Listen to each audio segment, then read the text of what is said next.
Ladies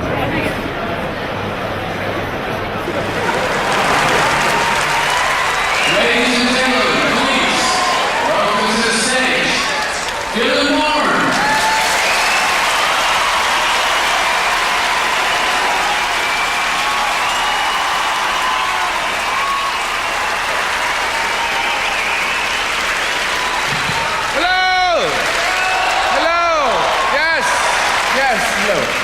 Hello, it's very nice to be... And... you might as well be in London while you're being. Woo! A fantastic place. Cosmopolis. People from every corner of the earth, every creed, every religion, every culture come here to vomit in minicabs. Sometimes, you know, you might take it for granted, you see. You might get this notion that there's a better life for you elsewhere, because that's what happens to people. They get stressed out somewhere like this. They think, you know, we should, I don't know, go to the country, somewhere shire. It's a very bad idea. I grew up in the country. You don't want to go there. You've got everything here. You're not going to realize your dreams somewhere else. You can do it all here. You can be trapped in traffic in Tufnell Park for 20 years and you'll never have that experience anywhere else. You don't want to go to the country anyway. Most of you know nothing about it. You talk about it all the time, you read about it in Sunday supplements. You're never going to go. Why would you go? It's a disgusting place. It's always wet, even when it's dry. And there's nothing there. Farmers aren't really people. You know this. They're just necessary. We need somebody to kill cows.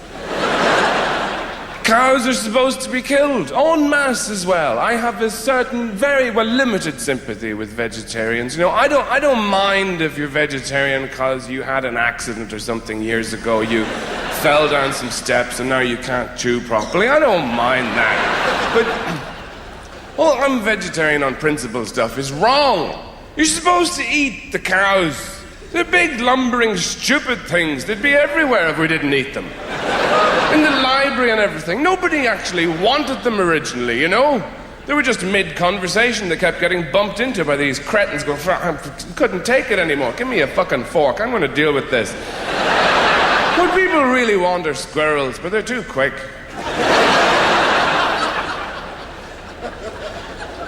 Don't go to the country. When is the last time you spoke to somebody from the country? Would you ever have a conversation with these people? What did you do today? I had some soup. Oh, for fuck's sake. Give me a...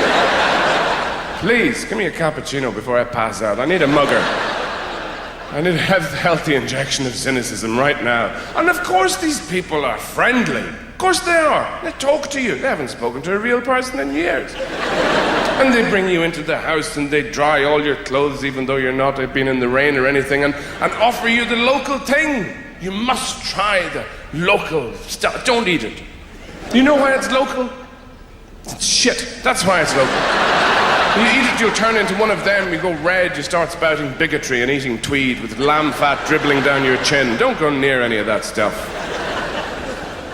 People say, I'm going to go, it'll be great, we'll have a solar panel toilet, we'll get the whole family thatched. Rubbish. And then you get these articles about how unhealthy modern life is in a city. You know, you get mobile phone tumors, far more likely in the city. Well, you know what, so is everything else, including sex, coffee, and conversations.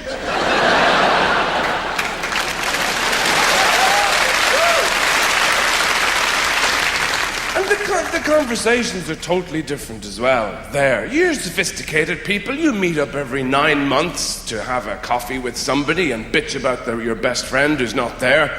I hate them more than you do. Here they come. Hi, how are you? Do you want a Nimbugino? And in the countryside, because there's nothing to do, you know what people do there? They go to each other's houses, they come to your house and drink tea all fucking day. They crawl for 12 miles to come and drink tea. Because there's nothing else to do. And what people do there, it has its own kind of native hostility, you know. They bring out all the food in the house and put it in front of that person and say, there, eat that. Because if you don't put on a good spread, you'll be ill-spoken of in the village. So people bring out 19 different kinds of potatoes, sheets of ham, waves of ham. You take a bite out of the middle, you save yourself the price of a poncho. They put it in front of that person, and they say, fucking eat that. And they stay there all day. Eat everything you have, drink everything you have, and they never know when to go. You know, they're not sophisticated. They sit there. You're there 1 o'clock in the morning with the grandfather clock between your pajamaed knees, staring at the motherfuckers saying, please, go home. And you end up saying terrible things. Look, we drank everything in the house. I don't think that minicab is coming. I know we had 8 or 9 bottles of wine and half a bottle of whiskey, but I think you should drive. I do. I will personally sellotape your hands to the wheel. Get in the fucking car, go away from here, please. And then, you know, there's the extreme version of that idea of escape. People think they'll emigrate, and that's it. The new life will be somewhere else, much better than here. I can't take it anymore. And where would you go? People fling themselves all over the planet. People end up in Australia. Why would anybody want to go there? What is the point of that country? I usually never leave the house, but we all went to Australia recently. The whole family. It was a ridiculous place. Located 3/4 of a mile from the surface of the sun.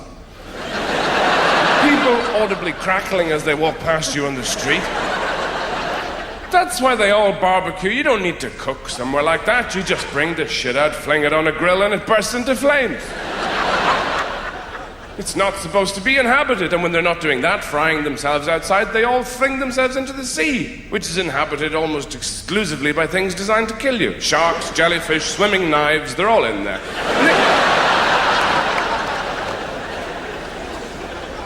And then, you know, where else? This is the new world, you know, and the other part of the new world is America. People think that's got a lot of promise. Still, even though we're all a bit funny about Americans now, a bit.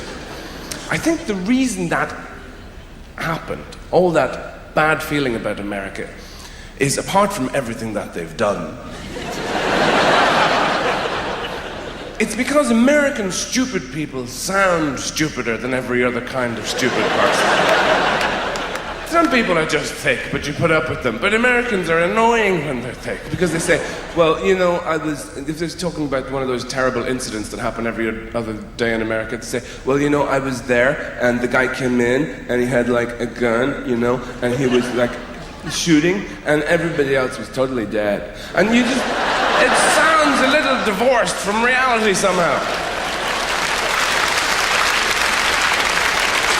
So I think that's why there's this ill feeling about the place sometimes, because of everything the administration has done. You know, it's like the really bad flatmate of the world. Oh, sorry, did I break all your shit? I didn't know it was yours.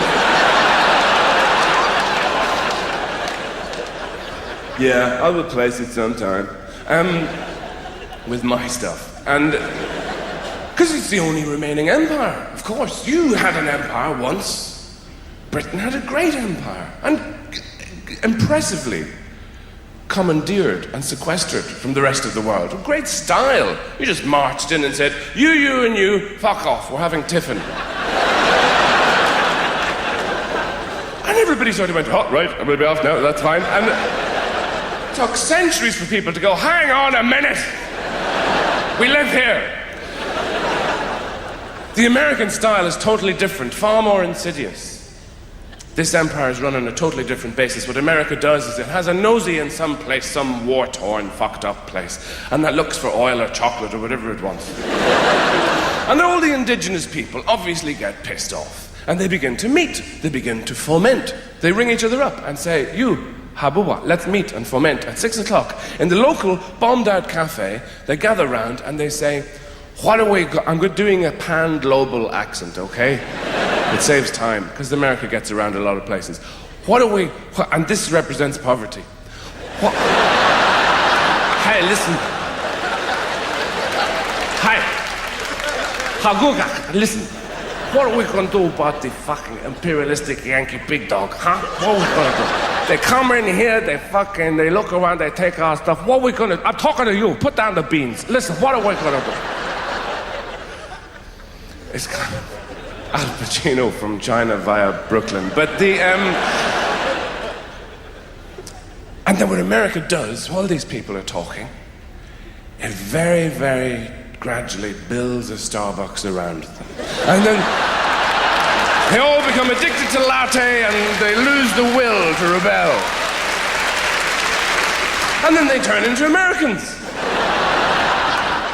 After a couple of weeks, the kind of people who come up to me and say, "Hi, I'm Irish. My grandmother was an O'Flaherty, did you know her?" I always say, yes, I did. But then again, everybody did. Now that's a particular kind of American, obviously, the kind of Americans you see in Europe, who often, for some reason, seem to be very generously proportioned. And you see them in museums, blocking up the exhibits, going, "What is this? Can we eat it? Where are we? Can we pee? Where are we?" And yet, when you go to America, you see that it's a very, very, because it's so competitive and everything, people are ultra-fashionable and very thin, really. I think the Americans you see in Europe are all the ones who stay in their apartments, get food piped in, and then they're just shipped out to Europe. But the ones over there, you see these amazing-looking people. They don't look real at all, these incredibly exiguous women. You know those people who look like they can't support the weight of their own teeth in their head? Stalking in and out of fashionable restaurants. I don't know what they do in there. Maybe they just rub pesto on their legs or something. And you know, they look like they weigh as much as a photograph of themselves. And very fashion conscious. But people have this idea that it's still the promised land. You know, somewhere like California, which everything is fruitful and abundant. But Arnold Schwarzenegger is the governor of California. There's a perfectly ordinary English sentence. How did that happen? Do you know how that happened? Because I'll tell you. You know how he got into that position? He got there by lifting things.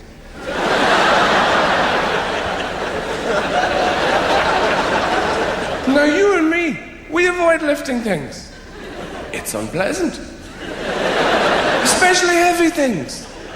Even a 5-year-old child knows this. They go, "Huh? No, fuck it, no. I'm going to put Lego up my arse. I'm not doing that, no.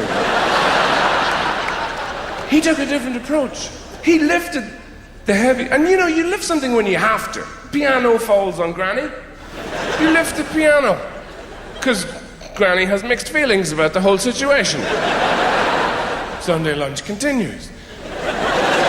He didn't do any of that. He went right over to the heavy thing and lifted it and put it back down and didn't move it anywhere. And then he lifted it again, hundreds of times, and said to the people who had stopped to observe this aberrant behavior, "Look how good I am at lifting the heavy thing in my underpants." Now that sounds a little dim. But it was they who said, "You're the man. You're the one we want to deal with immigration and water rates and taxes and all that kind of shit." Now, wait. What we need to know is, how bad was his predecessor at that job? You know, this must have been somebody who came to work covered in children's blood every morning. He drives one of these vehicles, you know these things, they're called Hummers, you know? It's like a big 4-wheel drive thing. Huge. How small does your cock have to be to make you walk into a car showroom and say, "Listen, I need something the size of a school so people know I'm around"? As if driving wasn't already aggressive enough. You see people behind the wheels of these things. They change, you know, in those big built-up vehicles. You have them here in London, you know, because it's difficult. Obviously, the coffee is on one side of the street and you have to get your newspaper from the other. It's tough, I know. And people change to get behind the wheel of those things. They lose the ability to distinguish between an empty packet of crisps and your children. And driving is incredibly aggressive. I started to learn recently. I don't know how to drive, and it's fairly pathetic, you know, because I'm 30, nearly 35. It's ridiculous. And then I started getting nervous because I can't swim either, and I thought, you know, what if I crash into a lake? I am fucked. But you learn very, very quickly that it is mostly about swearing, actually. That's all you're doing, swearing in a box with wheels. Because you don't swear like that with any other activity in your day. You don't allow yourself. It's okay when you're driving for some reason. If somebody blocks you when you're walking, you positively Edwardian in your manners. You do this sheepish little smile together, and you step aside, and you both do it at the same time, and you go, oh, for goodness sake, what a to-do. Oh, dear me. I'll just, oh, we did it again. Do you believe it? I can't believe it. We should be on the stage. One more time, oh, how did we ever get this far as a species? But for some reason, in a car, that becomes, you spunk bucket! From, an 89-year-old church warden. Excuse me, I have something that'll clear up. It might take me with it, but, we'll see. All this aggression is terrible, actually. You see that everywhere. People have, you think you're mad at the other motorist in that case. Probably something else. It's probably something in your own past. Probably, I don't know, mad at your mother or something. That's why you find yourself as a 45-year-old person on the street shouting. There must be a story behind all those people you see mumbling on the street.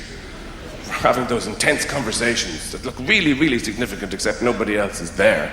And you're probably mad at something. I don't, because everybody remembers you would be alone in the kitchen, and twilight would be dwindling, and you could hear the far-off cries of the other children playing nearby, and you'd be alone in the kitchen because it was your special treat time where the jelly would come out just for you, and your mother would appear at your side, just this vision of Laura Ashley print dress smelling of magnolias and biscuits, and put the jelly in front of you, and you would pull your chair in, and then the old-fashioned bar of ice cream would come down, the one that had to be cut with a bread knife before the two sides were flanked with wafers. And you would lift your little spoon up excitedly to press it in and winkle out that first divot of black jelly.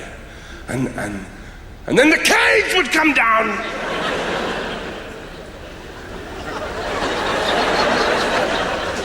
The cage with the Japanese fighting spiders inside. She would strike a match off her forearm and go and tell you to dance in the front room for money. And you never forget that shit. It never goes away. But this idea of the good life being elsewhere does possess people. And I suppose a lot of people now, because Europe is freed up and everything, people move within Germany. A lot of, within Europe, rather. I said Germany, but I meant Europe. I don't know why I said Germany. But loads of people did go to Germany, actually. Recently, for the World Cup. A lot of English people went over to make uninformed, prejudicial remarks about German people and Germany. Totally ignorant and bigoted. Know nothing about it, but they feel free to insult it. Because they're English and they're bigoted. And because Germany is a toilet. A truly dreadful place. Nobody ever has any reason to go there. It is a totally dreadful place. And that's just the way it is. Because if you're talking to, a modern... I went there. On the same weekend I went to Australia and California. And it's a... You see, the thing is, you're talking to a modern, nice, affable German person, and they're saying to you something like, well, it's a critical time now for Germany within Europe, also globally. Economically, we're pretty good, we have been better, but we're very vibrant in the theatre and arts and so on. All the time you listen to this, you're thinking, Hitler.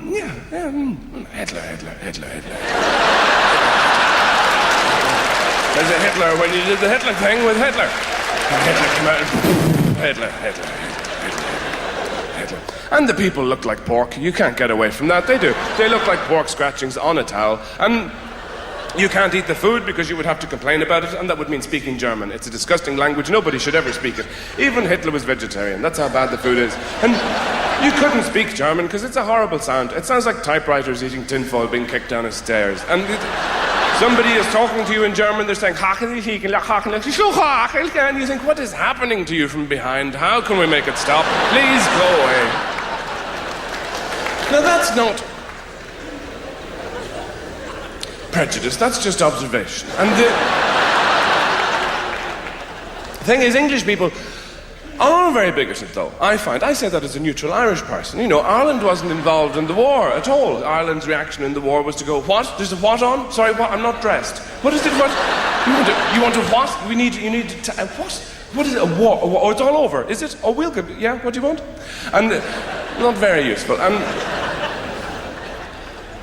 But English people are quite prejudiced, I think. Because I've noticed this recently, because I have lots of English friends who are very dear to me, and I realized recently, when you're talking to an English person and you're from elsewhere, they share with you. They do a lovely thing when they're talking to you. They impersonate you as they're talking to you. Somebody says to me, do you want another drink then? You know, in that English voice that suggests they're just about to die at any moment. Do you want another drink? I would. I'd love another drink. That'd be great. That'd be grand. Thank you. They do you. They go, I would, yeah, that'd be great. That'd be great. That'd be lovely. What the fuck are you doing? Nothing, it's just funny because you're Irish and that, you know. Because that's still how Irish people are seen, as twinkly-eyed fuckers with a pig under their arm, high-stepping it around the world, going, I'll paint your house now, but watch out, I might steal the ladder. Ho, ho, ho, ho. Which is only half true.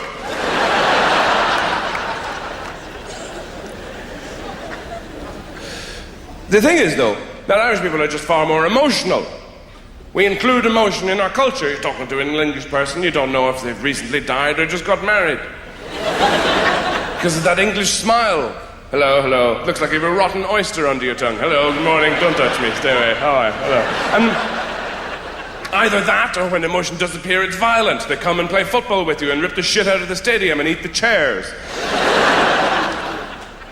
Whereas somewhere like Ireland, it's more hot-blooded, there's drama included in the fabric of every day. It's there every moment. People wake up going, oh God! What time is it? It's 6 minutes to 9. Is it? I thought it was only 7 minutes to. We're all fucked. What's the weather like? Don't tell me, I can't bear to hear. I'll look myself. Ah! It's fierce mild. What are we having for breakfast? Are you going to do that thing again with the bread where you put it in the box and burn it? Whose trousers are these? Come on, we'll both try them at once and see who wins. It's just much more emotional at all times, for no real reason. And I think sometimes I'd love to be like you, cool and calm and unemotional, Protestant in short.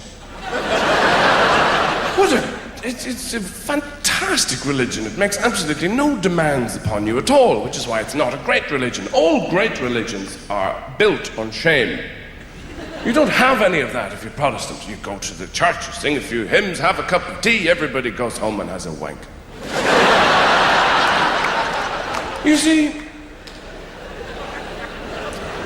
you have the freedom of mind to walk into a room and see a plate of biscuits, say. And you look at them and you think, well, there's a plate of biscuits. I might have a biscuit, I might not, I might have one later. I might put it in my pocket and give it to somebody else. I don't really mind, it's just a biggie. It's not like that if you're Catholic. You walk in the room, you see the plate of biscuits, there could be other things going on in the room. The room could be on fire. It could be full of naked clowns killing each other with crossbows. This doesn't matter to you because all you see is the plate of biscuits. Because you think, oh no, I'm going to eat them. I know I am. I'm going to eat them. I'm going to eat them all. Oh no, I know I am. I'm even walking towards them. I wasn't aware of that, but I am now. I've actually started to eat the biscuits. Help me, help me. Oh, they're delicious. Oh, the shame, the shame, the shame. Oh, I can't tell which is nicer. The biscuit or the shame. It's a child's biscuit, that's perfect. I don't deserve a grown-up one with dark chocolate on it. Oh, they're so nice, now they're all gone. The shame, that's all I've got left. Nothing can make me feel better now, except cocaine. On and on and on. And yet, people still turn to Jesus. You will notice, though, that the kind of people who turn to Jesus tend to be the sort of people who haven't done that well with everybody else. Like the people who are here, for instance. They say to themselves, well, I can't get it right in this lifetime, but in the next life, it'll be right. In the spiritual afterlife, which makes no sense at all, really. It's your choice, of course, to want to believe all this, but why would you want a spiritual afterlife? Surely you should sort your spirit out now while you're here. The spirit is what is challenged. The spirit is what suffers all the knocks. The spirit is the thing you've got to master. If you are going to have an afterlife, why not just have a physical afterlife? Just come back as a tentacle and a set of lips looking for huge lumps of chocolate to fuck. It'd be much more, reasonable. Because the fact is, you prop yourself up with your compulsions all the time. I'm quite a compulsive person. I only worked this out recently. I'm compulsive, but I'm also very indecisive. I don't know what I want, but I know that I want it now. And I thought for ages, everybody was like this. I thought everybody woke up a couple of mornings a week in the shower with Marmite clotted handcuffs, but apparently not. There are sensible choices, obviously. I don't take loads of drugs, because this is tedious. Everything becomes too routine. You take the drugs, you stay there for 9 hours going, and you run out of, and you have to go and buy more. It's just this endless cycle of repetition. I don't get it. And, you can get addicted to all sorts of things, except fruit. But Jesus isn't a very good role model for children, I don't think. They'd be far better off with somebody who's less whiny. He did complain an awful lot, Jesus. Oh, nails, oh, vinegar. You're the Messiah. Get on with it. Would you stop? Batman is a far more useful role model for children. He was orphaned as well. He didn't moan about it. He went to Tibet and did press-ups and things with Bunsen burners and came back and put on the ears and got up on the roof ready for anything, dealing with his own personal issues. Jesus moaned all the time. You'll see this in the pictures, pointing outside of the picture. In all the Catholic iconography, pointing, I want that one. What's he got? He's got cream on his. I want that. What is that? Or blaming people. It was him. He hurt my feelings. But, anyway. Now, I meant to talk about something else earlier on, and I forgot what it was. I've remembered what it is again, but I've also forgotten. And that's really what adulthood is like most of the time. You spend a lot of time walking back to the room to get the thing that you left the room so that you would go and use it somewhere else, and on your way back to the room to get the thing, you forget not only what it is, but what room it was in, and you're faced with the people who love you looking at you going, what do you want? Why are you here? And you go, I don't know. You spend an awful lot of time like that. And children aren't like that, which is why they look so young, because they always have a sense of style and purpose. When they're walking around, they have a very definite purpose. They're walking and walking, and it's a great walk as well. It's not an adult sort of bemused shuffle. It's that, I'm going over here. You say, why are you going over there? Because I have a harmonica. What are you doing with a harmonica? I'm going to put it in the toilet. And why are you doing that? Enough questions. Goodbye. Because children express themselves. That's how they look young and vibrant and alive, and why we all envy them. The child, the children can be incredibly difficult to understand when you're grown up. You forget that you were a child. Something simple like a child going to bed. You say bedtime, bedtime, bedtime. That's not what the child hears. What the child hears is lie down in the dark. For hours. And don't move. I'm locking the door now. So the child has trouble with that, so of course you make a concession. You read a fairy tale or something, all the wisdom of the world compacted into a little story. And you say there was a little girl lost many, many miles from home, walking through the woods, late at night with the creatures all hooting and howling in the bushes around her, stepping over the roots of trees. And she came to the old sty and began to climb it, but it broke, you see. It broke and she fell down. But then when she got herself up, she was all right, and you could see the lights at home. And she began to walk towards home, and then a thing ate her. Good night. Night. You probably sent the child to bed because you were just tired talking to the child, because the child asks you questions. You see, and this is one of the great things about having a child. You look forward to teaching this child about the world and how it works. But the children, they're like children, but they're bigger and they're webbed. they're not really interested in your views on the world. You know, they have their own questions. What is the name of the spaces in between the bits that stick out on a comb? I don't know. I'm not sure. Well, what do you call the place underneath the kettle? I don't know! Bedtime.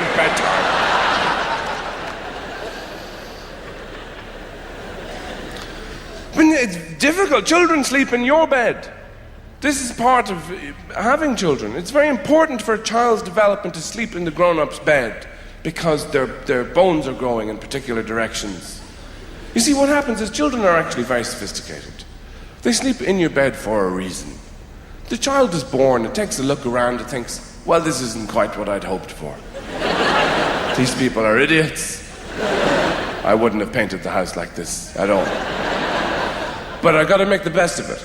So I've got to maximize my resources. So the key thing is to stop these people having any more children. So children get urine samples sent through the post and sprinkle it on their beds. They're busy people. They don't have time to pee the beds themselves.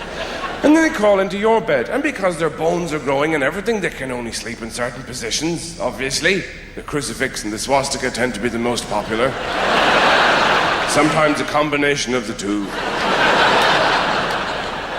But the thing that really relaxes a child is to have the big toenails lodged squarely in your respective genitalia. That ensures a blissful night's slumber. Then the sexual kidnapping is complete. No touchy-touchy, no kissy-kissy. You two need lots of sleep. I have many questions for tomorrow. Very important.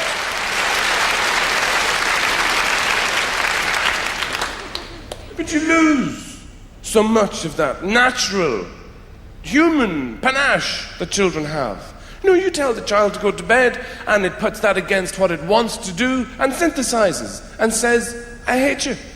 I really hate you. As they're scratching their arse with a toy elephant. Now, if you could retain that sense of self in your adult life, you'd have a totally different experience. At work, telling your boss, I hate you. I scratch you. I really do. Every day is the same fucking shit. I don't know why I keep coming back. Difficult to keep a hold of, though. That's why adults are confused a lot of the time. Adults are terribly confused, messed up people. That's because they forget, really. They don't have to pretend all the time. Really, the fact is, you're not an adult at all. You're just a tall child holding a beer. Having a conversation you don't understand. The Middle East, yeah, I know, it was really bad. Yeah, I wouldn't have done that. Yeah. Hysterectomy, very painful. The shoulder is a very painful area. Being intimidated. I get intimidated by men, by other men. You know, we were talking about the driving lessons. There are guys talking in pubs about machines and cars. There's a whole culture of that. They're talking about the granambulator on their whinny whacks of their car. And then they turn to me and go, what kind of car have you got? I go, I don't know, but when I get one, it's going to be a blue one. Men are always intimidating one another, competing with one another. They're more aggressive, I suppose. They did this study, actually, in the University of Chicago with women, and they worked out that women are incredibly good at reading male faces. You know, there's two types, apparently. There's a kind of round, soft, sensitive-faced person who's a good person to have around and is good for you, good for a family, gentle and caring and can empathize. And then there's the other type, which is more kind of stronger-jawed, more masculine-looking, smaller eyes. You know, King Kong is what we're talking about here. And this, interestingly, this was the kind of male favored by women for what was called in the study brief relationships. What the fuck is that? One where you don't have to roll your tights down the whole way. What is a brief relationship exactly? No, I'm talking about all this, obviously. I'm talking about children and all that kind of, you know, and jobs, mentioning these things to pretend to you that I have an ordinary life. And this is because I'm relating to you and you're ordinary people, looking up at me with a mixture of awe, envy, and lust. And the thing is, my life is very different. I can't pretend it's not. You know, when you go to work in the morning and you're going to the newsagent and everything to get your lunch of crisps and fags or stones or whatever it is you people live on, you know, it's a long time since I was lived in a house or ate food.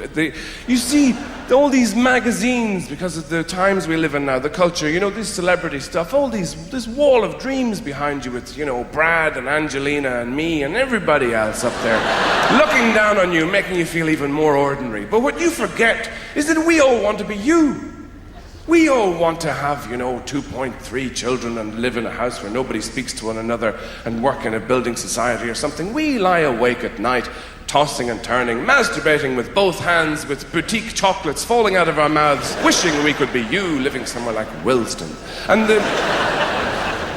it's doubly difficult for me, because I'm an Irish celebrity. That's a very hard gig, you know, because not many people do it. There aren't very many of them, and none of them are cool. You look at Geldof or Bono or anything, they can't do cool.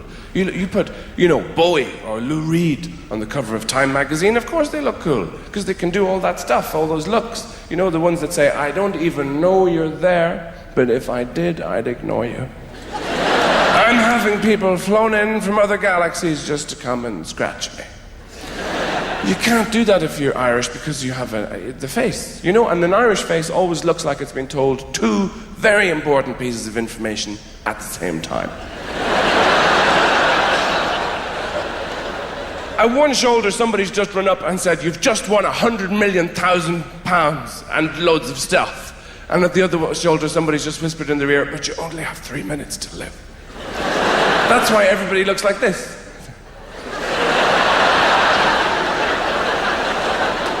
All the politicians and everybody you see on television always look like they're just about to pull a ham sandwich out of their pocket. And it doesn't actually belong to them. Ladies and gentlemen, that is the first bit. I'm going to go away and I'll see you in a little... Well, thank you. Bye.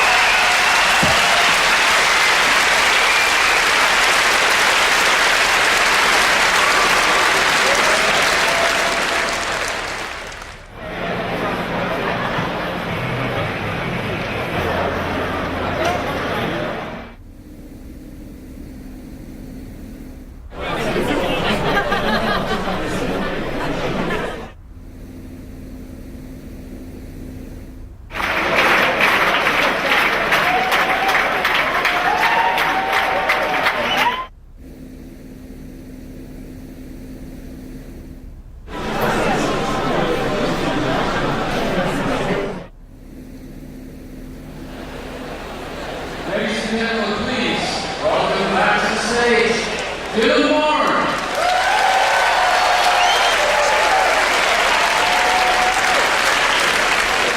You the man! That's right.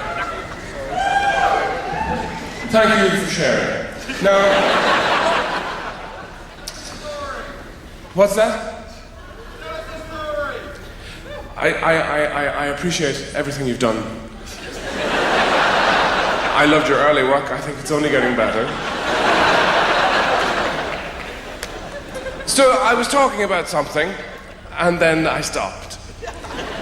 And you agreed, we left it there. But now the thing is, to get to it, what I really meant to say was, you know, you probably all went and got a drink and everything in the interval, and, you know, were propulsed along by your own needs, having them filled, which is what we do. Some people are taking pictures on phones. I don't know why people do that. It's very weird. Everybody does that now. We all take pictures. You do the same with holiday photos. You record something to look back on it, even though you're not really there when you're taking the picture because you're too busy recording it. So you're retrospectively going to look back on where you weren't and tell yourself you had a good time. But that's what holiday photos are, aren't they? You go away, you come back, you say, look, you show your friends, look, it's us. I know. Yeah, but look, we're eating hummus. What a transformation. I hope you enjoyed yourselves. Because that's what you're telling yourself, it's your reward to go away. It's still that time of year, people are going away. You can't really enjoy it. It's very hard, anyway. There's only one airline servicing the world now, Air Denial, where everybody gets on and they pretend they're in a cafe. They're trying to shut out the one thought that has actually kidnapped their mind, which is, we're all going to die. You pretend you're in a cafe, and that's what the people are there who work on the planes are supposed to support you in this fantasy, because they come along and they say, would you like red or white wine with your piece of vulcanized lizard's cock from the moon? How about an extra bread roll there to dip in your otter vomit pate? And you're going, red or white wine? What are you going to have, darling? I don't know. What are you going to have? All to shut out the one thought which is in your mind, which is, we're going to die, we're all going to die, we're all going to die right now. The plane is made of metal, the wings are made of metal, we're all eating, and I'm the only non-terrorist aboard. We're all going to die. And the only enjoyable bit, actually, about being up there is if you have a family, if you're with your children and you get to see the young person you used to be sitting a few rows ahead of you who always oblige you by turning around and giving you that scowling look because your child reacting to air pressure is expressing themselves by going "Maggie, Maggie, blah!" and they look around disapprovingly as though you're going to clock that look and go, oh sorry, I'll slit their throat. And after all, you paid for business and you're a busy, busy guy, aren't you?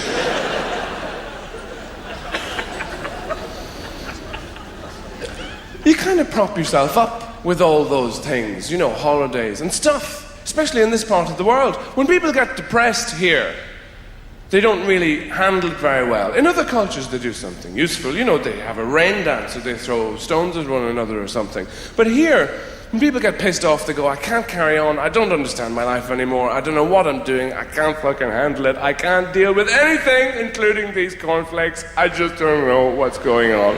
I can't do it. Fuck it, I'll buy a CD. I'll get a CD and a jacket, fuck everybody. But because you're out of your mind, not feeling well, you go and you buy stuff you didn't really want anyway. You know, the Ecuadorian women's folk choir doing the songs of Kenny Rogers. And you bring it back, some canary yellow jacket with purple buttons up the front, and you look at this and you think, what is this shit? What was I thinking? So you take it to a charity shop. That generally is the extent of our charity. We give away all the shit we never needed or wanted in the first place. And that's why charity shops themselves have that incredible funk of depression, the layered smell, and all the women who work in there are 103. And they were 20 when they turned up for work that morning. They just aged in the smell. Presumably, as well, there are people going into those shops as well who think, when they look at the stuff, they go, look, that mirror in the shape of a cello covered in seashells is a fucking bargain. Do you have any more of those? Do you? I need about 10.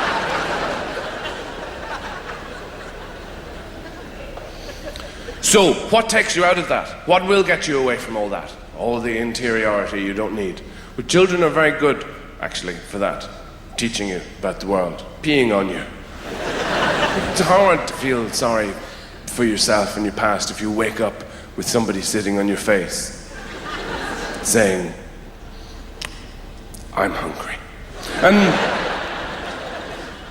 But you know, women are more supportive of one another around children. If a woman gets pregnant, you know, other women pitch in and they sort of talk about it, and it's far more useful. You know, when men are about to have a child, if they have young male single friends, they're not so good. You know this. You know, your male friends arrive and they stand there and they look at you and they come and see the baby and they don't really know how to deal with it. You know, they don't get it, because they go, well, I'm here, you know, your house is a medley of disgusting smells, there's nothing to eat, everybody's wearing bathrobes, there's no bar, I can't fuck anybody, why am I here?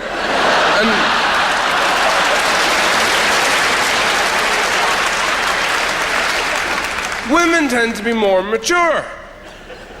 You know, men look at breasts the way women look at babies. Oh, isn't that lovely? And if a woman gets pregnant, all the women she's ever met in her whole life will appear from all corners of the earth to support her by telling her horror stories of all the pregnancies they've ever heard about. It's fantastic what you're doing. I love the way you're handling this. It won't be like what happened to Michelle. What? What happened to Michelle? Oh, did I say Michelle? I didn't mean to mention that. I'm sorry. Don't worry. She was a fool. She ate vegetables and drank water. The baby came out her ear. You'll be fine.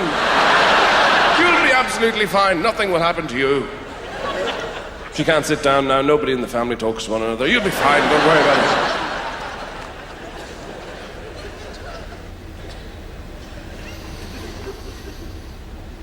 it. Men Men remain envious of women, despite what women think. Men would like to be female sometimes, to understand things more, to have access, to have the freedom to ask these questions that women say every day.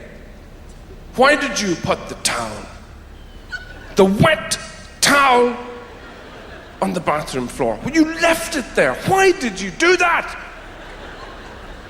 Well, me and the guys were talking about it over a period of weeks. You know, in the bunker. And we figured that was the best place for it. It wouldn't work in the kitchen.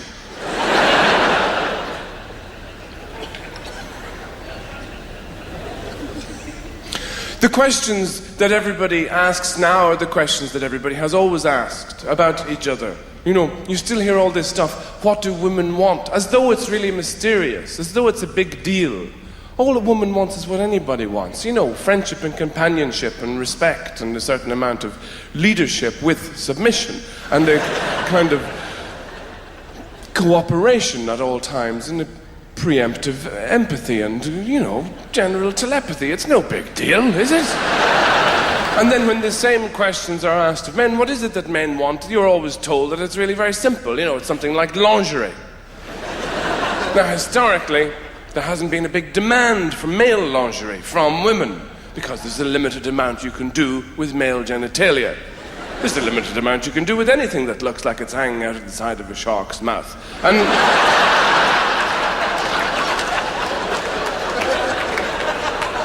doesn't really matter if you put a velvet gown around it, it's not going to do the trick.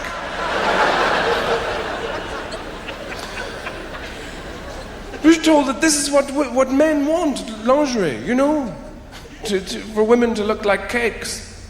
It's not enough that you want to be with me and love me, you must first be a French fancy. And now women don't want that. Traditionally, women have been attracted to uniforms. So it's not difficult to know what women want. Fascists, that's really what they're all after. Say what you like about Nazi Germany. They turned heads. Everywhere those stormtroopers went, check him out before he kills us. That happened a lot.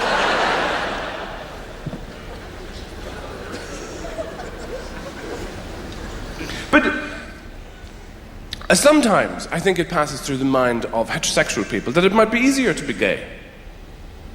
Because obviously, you know, there's apparently less responsibilities outside yourself. That's how it would appear sometimes. And also, you know, if you're straight and you're pissed off or stressed out, what do you do, really? You know, you have an extra piece of cake or a couple of drinks you shouldn't really have. If you're gay, you can go to a toilet and fuck a stranger. Now that has got to work some of the kinks out, hasn't it? Afterwards you must think, yeah, I can deal with my emails now. But because of that, then you get straight people disparaging gay relationships and saying, well, they can't be meaningful, you know, if you met in a latrine. But most heterosexual people in this country and around the world meet each other and get together with one another when they're totally, totally drunk. Smashed out of their minds, they could not spell their own face. And they go home with that person. You might spend months with that person, or a year, or you might have a family.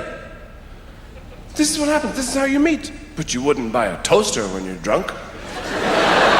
Because that's too important. It's got to be crispy in just the right way, hasn't it?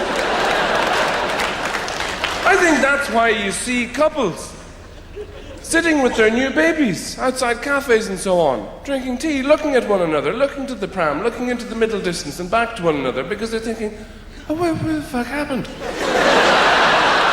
I just thought we were going to have a few drinks. Who's this guy?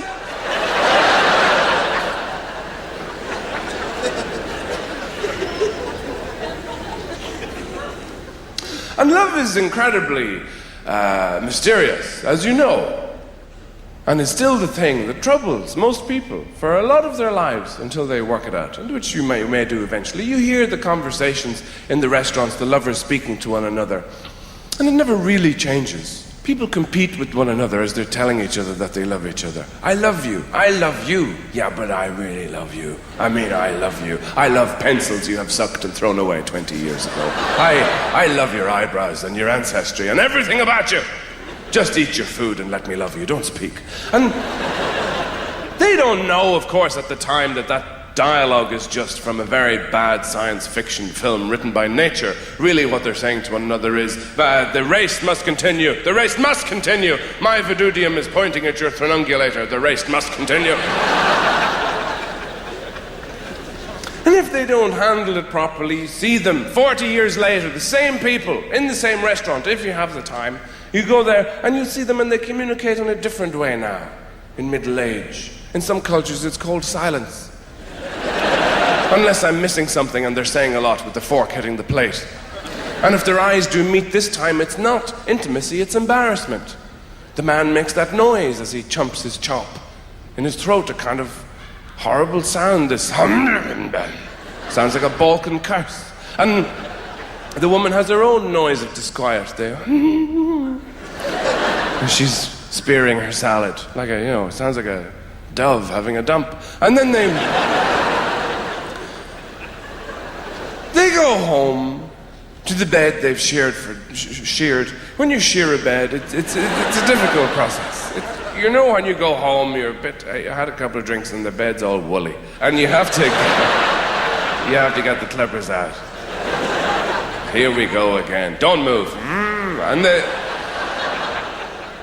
And when they've sheared the bed, they share it, and they get in, and they have real intimacy, which takes years to achieve. You're not going to get it with somebody you don't know very well. Not that there really is such a thing as casual sex. What is that?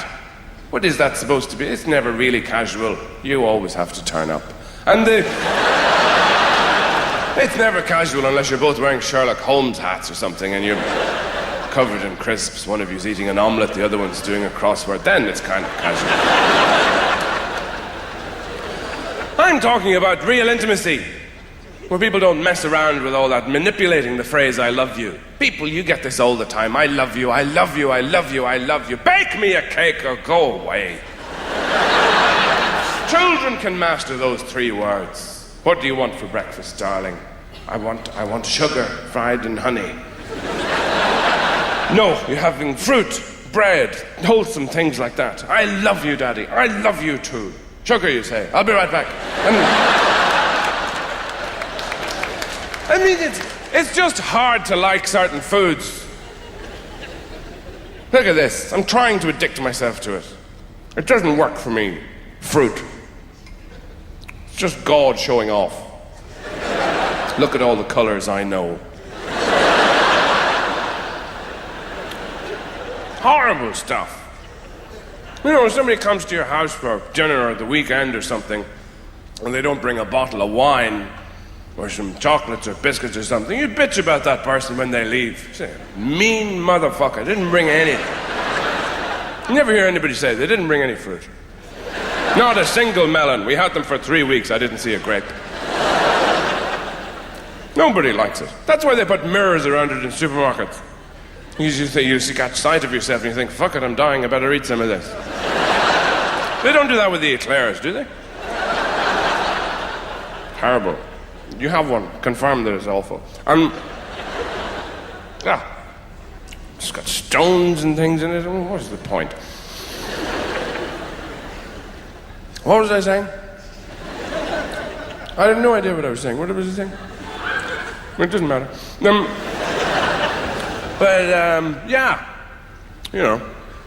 It takes ages as well. It goes on and on and on. Now, so the other thing, I don't know. Yes, intimacy, and what is real and what is not.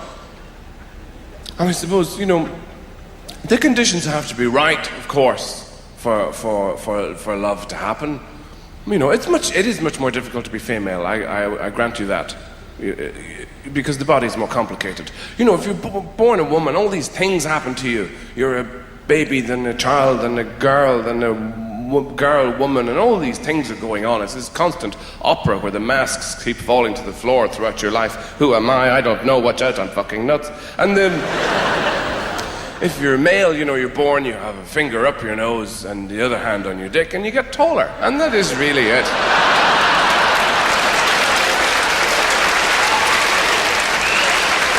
And it's fairly amazing to think of the ludicrous taboos that persist amongst us informed, intelligent, able people, just from biology. For all these years, it is still a difficult thing to talk about menstruation with a woman. If you're male, and you find this out as a young man very quickly, because you're talking to somebody and you're saying, listen, I agree with everything you're carving on the kitchen table. I do. I really, really do. But do you think it's possible that you may feel this way, perhaps, because of your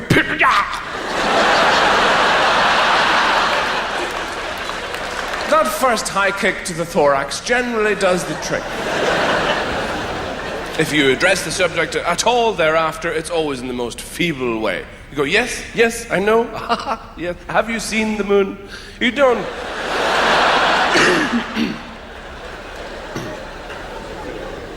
And we're told, and it's traditional, that things have to be just right for a woman, for certain exchanges and acts to happen between you. If you care about somebody, really properly care, it has to be just right, And we're told that men don't need very much. They just appear. All circumstances are fine for any sensitive occasion.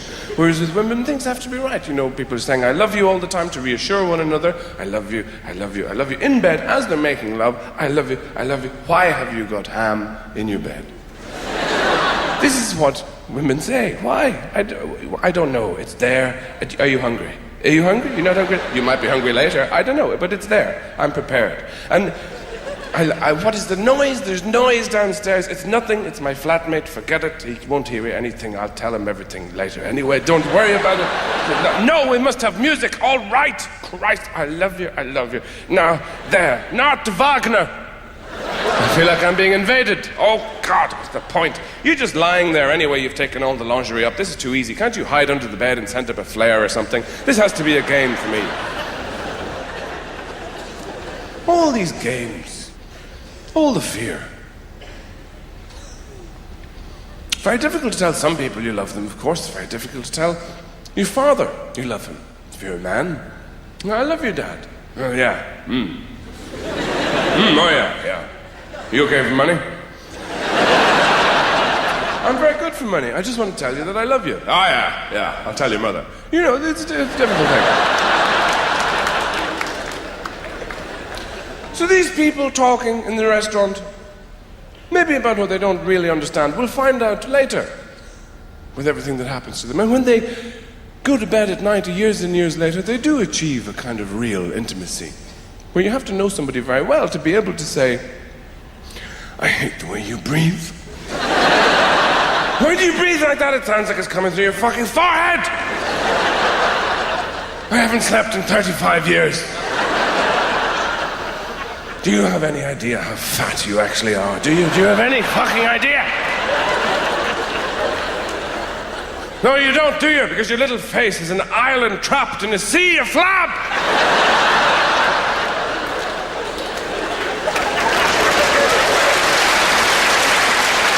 I would stab you to death, but I can't afford to take the 2 weeks off work.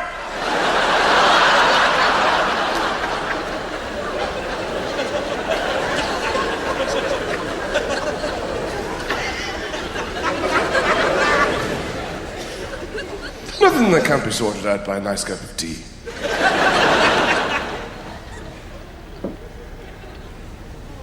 But it is difficult. It is, of course, the people who love you, who know you, who can wound you.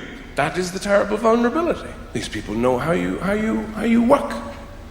You can take all kinds of abuse from strangers or people at work or people on the street. Doesn't matter. You brush it all off. But you don't have to get rage or obscenity from somebody who knows you. They just have to say the right thing at the right time. Your nose hair,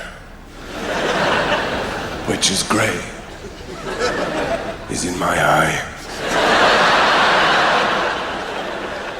That'll do it. We are all very woundable. We all want a certain treatment. You want to hear things said in a certain way. I heard a terrible story. I didn't think this kind of thing happened, but this happened. This guy knows a guy. It happened. The guy I know knows another guy. It happened to him. I'm very well connected. And he told me this man was in bed with his person, and they were making love, and she actually called out the wrong name. I didn't think that could happen. She called out the wrong name, and when I heard that, I thought, how would you ever recover from something like that? You would be destroyed. But then I realized, it wouldn't even have to be the wrong name. Somebody could just say your name in the wrong way. Because everybody wants to hear, oh, John. But you don't want to hear, John. Or, John?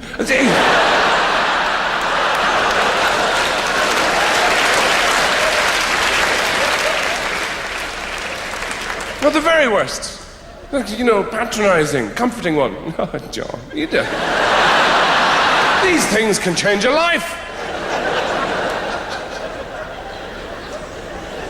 Ladies and gentlemen, that is all for me. Thank you very much for coming. I've enjoyed talking to you. Good night.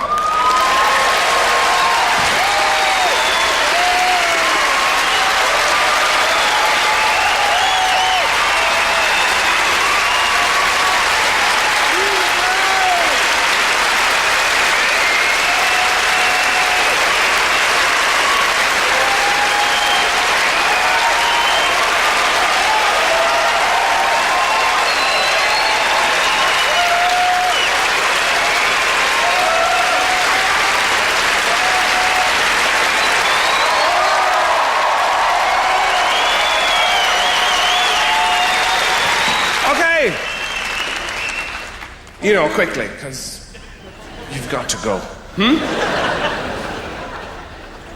Listen, the thing is, you will get to a certain point in your lives. You get older, You may have read about it. And people don't age well in this country. You look at them, you see continental people, tourists that come around, the people who are bicycling around in their red and yellow cagoules pointing at cathedrals. Springy, white hair and rimless, lensless, glassless spectacles, having a wonderful time, living on yogurt, going home and having sex, even though they're 8,300 years old. It doesn't happen like that here in Britain and Ireland. You see people aging, it's all wrong. They're wearing brown, they're at bus stops, they bend over, holding half a tin of cat food in a plastic bag, talking about the weather they haven't seen in the last 15 years. Mumbling rubbish, getting closer to the grave so they don't have that far to jump when it actually opens up. Denying their vitality. That's not the way we should age. You should be as alive as you can until you're totally dead. In all respects, in every sphere. It is, I think, you see, this is a popular movement. It is, of course, dangerous. You have to take advice. You can't be gung-ho about it. If you're going to make love to somebody and you're very, very old and they're very, very old, you have to be sensible. It is, I hate to use the word lube, but I just have. You have to pretend you're swimming the channel. Look, you change. Your body changes. It's a tinderbox down there. It would be a terrible way to be found the next morning, 2 charred skeletons, still smouldering in the wheelbarrow position. Nobody wants to be remembered like that. You want to be remembered with affection and dignity. You might have to think about what you're going to say. You might have to say something quite good. You probably won't. You'll say something rubbish. Like, do you think this is off? They'll be the last words you'll ever say. Or worse, hey everybody, watch this.